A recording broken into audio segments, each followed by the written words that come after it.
మెదక్ జిల్లా చేగుంట మండల పరిధిలోని రెడ్డిపల్లి జాతీయ రహదారిపై గురువారం భారీ ఎత్తున ధర్నా నిర్వహించారు.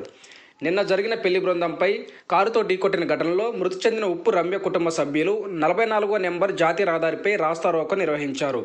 నిన్న జరిగిన యాక్సిడెంట్లో నిందితుడు ఉప్పు నరేందర్ తమ సమీప కుటుంబ సభ్యులపై కారుతో విచక్షణ రహితంగా దాడి చేసి పరారు కావడంతో ఆగ్రహించిన బంధువులు, కాలనీవాసులు రోడ్డెక్కి సుమారు 40 నిమిషాల పాటు ఇరువైపులా బైఠాయించడంతో 3 కిలోమీటర్ల మేరకు భారీ వాహనాలు ఎక్కడికక్కడే నిలిచిపోయాయి.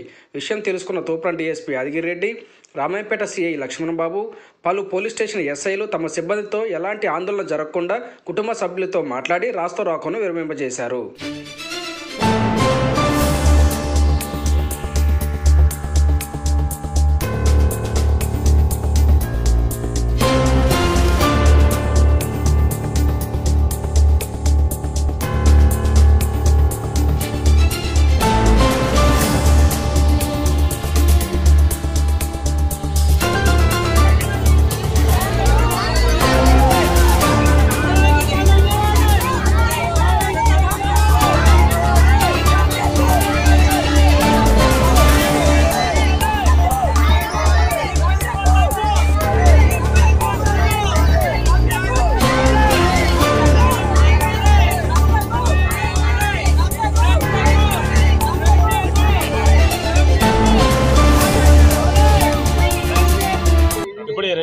రెడ్డిపల్లి వడ్డెర బస్సులో జరిగినటువంటి ఘటనకు సంబంధించి ఉప్పు నరేందర్ అనే వ్యక్తి మొత్తం మట్టి మాఫియా, గవర్నమెంట్ భూములలో మొత్తం మట్టిగా పోయేవాడు.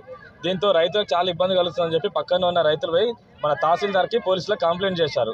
నాపైనే కంప్లైంట్ చేస్తావా అని చెప్పి వాళ్ళు పెళ్లి వేడుకలు జరుపుకుంటుంటే నువ్వు పెళ్లిట్ట చేసుకుంటావు, నేను డిస్టర్బ్ చేస్తా అని అహంకారంతో ఫుల్గా తాగొచ్చి నేను చంపుతా అంటూ కారుతోని ఇష్టం వచ్చాను ఎవరిని పడతావాలని గుద్దిండు. అతను దుర్గయ్య అనే వ్యక్తి కంప్లైంట్ చేసిండు.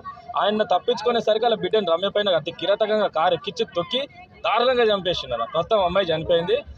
పోస్ట్ మార్టం కోసం మార్చిలో అక్కడ పెట్టారు తూప్రాన్లో. అతనితో పాటు ఇంకా 4-5 కూడా చాలా తీవ్రంగా గాయాలైన ఇద్దరు పరిస్థితి అయితే విషమంగా ఉందన్న. ప్రస్తుతం పోలీసులు అయితే ఇప్పటివరకు అరెస్ట్ చేయాలి. పోలీసులు అరెస్ట్ చేయకపోతే మాత్రం ఉద్రిక్తత అనేది చాలా సీరియస్గా అవుతుంది. రాస్తారోకో చేస్తాం, ధర్నా చేస్తామని చెప్పి కూడా ఈ సందర్భంగా చెప్తున్నాం.